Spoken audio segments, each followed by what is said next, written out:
കൂടുതൽ വാർത്തകളും വീഡിയോകളും കാണാൻ ഈ ചാനൽ സബ്സ്ക്രൈബ് ചെയ്യുക. കൂടെ ബെൽ ബട്ടൺ അമർത്തുക. Please subscribe our channel. നമസ്കാരം. മാന്യ പ്രേക്ഷകർക്ക് ജ്യോതിഷ സെഗ്മെന്റിലേക്ക് സ്വാഗതം. നമ്മൾ കഷ്ടകാലം എപ്പോഴും എൻ്റെ അടുക്കലൊക്കെ വന്നിട്ട് പറയുന്നതാണ്, എനിക്കെന്നും അങ്ങ് കണ്ടത് ശരിയാണോ, ഇതുവരെ ഞാനൊരു സുഖം അനുഭവിച്ചിട്ടില്ല, ഇതുവരെ ഒരു അഭിവൃദ്ധി അനുഭവിച്ചിട്ടില്ല, ഇതുവരെ എൻ്റെ വീട് അല്ലെങ്കിൽ എൻ്റെ കുടുംബം ഒന്നും ഗതി പിടിച്ചിട്ടില്ല, അന്ന് തൊട്ടേ എനിക്ക് ശത്രുക്കളാണ്, ഇന്നും അതുപോലെ തന്നെ പോകുന്നു, ഇതിനൊരു മാറ്റമില്ലേ, ഇങ്ങനെ ചോദിക്കുന്ന ഒരുപാട് ആൾക്കാരുണ്ട്. ഒരു കാര്യം നമ്മൾ മനസ്സിലാക്കണം, നമ്മൾ മനുഷ്യരാണ്, നമ്മൾ മൃഗങ്ങളൊന്നുമല്ല, മനുഷ്യരാണ്. ഒന്നാന്തരം മനുഷ്യരാണ്. ഈ മനുഷ്യരെന്ന് പറഞ്ഞാൽ ഭൂമിയിൽ ഈശ്വരൻ ജന്മം കൊടുത്തിരിക്കുന്നത് മനുഷ്യന് എന്തിനാണെന്നറിയാം? അവനവൻ്റെ കർത്തവ്യങ്ങൾ ചെയ്യാൻ വേണ്ടിയാണ്. ആ കർത്തവ്യത്തിലാണ് ഈശ്വരൻ, നമ്മൾ ചെയ്യുന്ന പ്രവൃത്തിയിലാണ് ഈശ്വരൻ ഇരിക്കുന്നത്. ദൈനംദിന ചര്യകളിൽ അവനവൻ്റെ പ്രവൃത്തി ചെയ്യുമ്പോൾ ഈശ്വരാധീനം ഉണ്ടാവും. ഇന്നും എനിക്ക് കഷ്ടകാലമാണ്, അല്ലെങ്കിൽ എനിക്ക് എന്തെങ്കിലും ഒരു ജോലി ചെയ്യണമെന്ന് പറഞ്ഞാൽ കഷ്ടകാലം. ഒരു ജോലിയും ചെയ്യാതെ വീട്ടിലിരിക്കുന്ന എത്ര ആൾക്കാരുണ്ട്? ഭാര്യയും മക്കളെ നോക്കാതെ, തിരിച്ചും അതുപോലെ തന്നെ ആർഭാടത്തിന് വേണ്ടി മാത്രം നടക്കുന്നതായിട്ടുള്ള സ്ത്രീകളുണ്ട്. പക്ഷേ ഇതൊക്കെയെന്ന് പറഞ്ഞാൽ എന്നിട്ട് പറയും എനിക്ക് കഷ്ടകാലമാണ്. കഷ്ടകാലം എങ്ങനെ വരിക? ഒരു കണ്ടകശനി, ഒരു ഏഴര ശനി, ഒരു അഷ്ടമശനി, അല്ലെങ്കിൽ അഷ്ടമാദിത്യം വഹിക്കുന്നതായിട്ടുള്ള ഗ്രഹത്തിൻ്റെ ആയിട്ടുള്ള ദശാസന്ധികൾ വരുമ്പോഴേ, ഇങ്ങനെയൊക്കെ വരുമ്പോഴാണ് ഈ ഗ്രഹപ്പുഴകളും മറ്റുകളുടെ ഒരു കാര്യത്തിൽ ചെന്നിരുന്നെന്ന് പറഞ്ഞാൽ ഒരു പ്രയോജനം ഇല്ലാത്തതായിട്ടുള്ള ഒരവസ്ഥ വരുന്നത്. ആ അവസ്ഥയ്ക്കൊക്കെ മാറ്റം വരേണ്ടതായിട്ടുള്ള നമ്മൾ മനുഷ്യരാന്ന് ഞാൻ പറഞ്ഞു. മനുഷ്യരെന്ന് പറഞ്ഞാൽ ദൈനംദിനം വരുന്നതായിട്ടുള്ള ആ പ്രശ്നങ്ങളെ തരണം പോകുന്ന ഒരാളാണ് മനുഷ്യൻ എന്ന് പറയുന്നത്. ഇല്ല പിന്നെ നമ്മൾ ഈശ്വരനായിട്ടൊക്കെ ജനിക്കണം. ഈശ്വരനായിട്ടൊക്കെ ജനിച്ചു കഴിഞ്ഞാൽ ഏത് കാര്യം അക്ഷയപാത്രം പോലെ ഏത് കാര്യം ഉടനടന് സാധിച്ചു തരാം.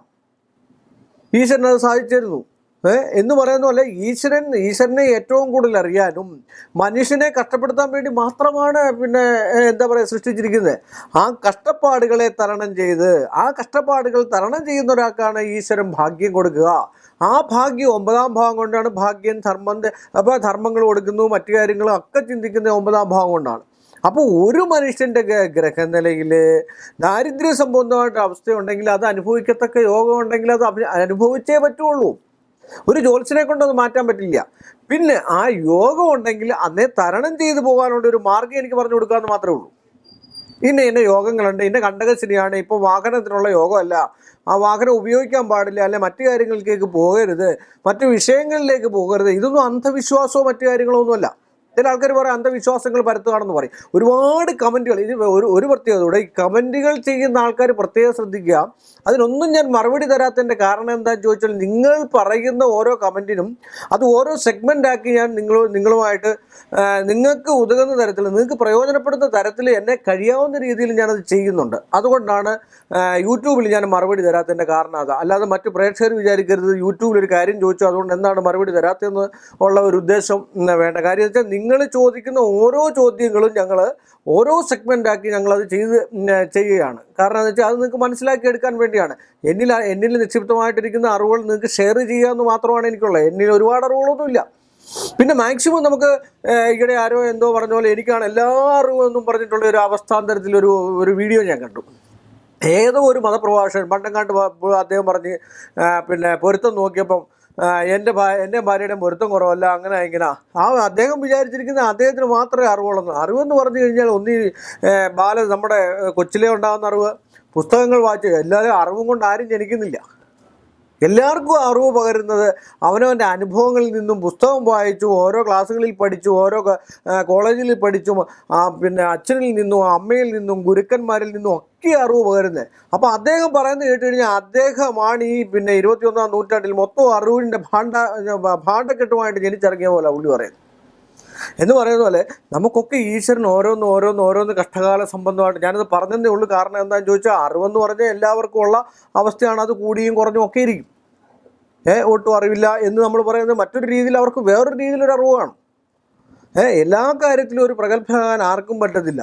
പക്ഷെ അത് പറഞ്ഞ് ഫലിപ്പിക്കുക എന്ന് പറഞ്ഞാൽ അത് ഭയങ്കര കഷ്ടമായിട്ടുള്ള കാര്യമാണ്. ജനങ്ങളെ വഞ്ചിക്കുന്ന തരത്തിൽ പറയുന്നതായിട്ടുള്ള മതപ്രഭാഷകർ. ഇപ്പം മതപ്രഭാഷകർ എന്ന് പറഞ്ഞാൽ വർഗീയ രീതിയിലും മറ്റു രീതിയിലും ഒക്കെ ഓരോ മതത്തിനും വേണ്ടിയായിട്ട് അന്യോന്യം അടിക്കുന്നതായിട്ടുള്ള ആൾക്കാരാണ്. എന്തിനു വേണ്ടിയാ? എല്ലാവരും മനുഷ്യരാണ്. എല്ലാവരും മനുഷ്യരാണ്. അതുകൊണ്ട് കഷ്ടകാലം വരുമ്പോൾ നമ്മൾ അതാത് ഗ്രഹങ്ങളിൽ ഏത് രീതിയിലാണ് കഷ്ടകാലം വരുന്നതെന്നൊരു ഉത്തമനായിട്ടുള്ളൊരു ജ്യോത്സ്യനെ കണ്ടിട്ട് അപ്പോൾ അതേപോലെ ജ്യോതിഷം മോശമാണെന്നാണ് പറയുന്നത്. ആ ജ്യോതിഷത്തിൻ്റെ പേരിലും കാശുണ്ടാക്കുന്നുണ്ട്.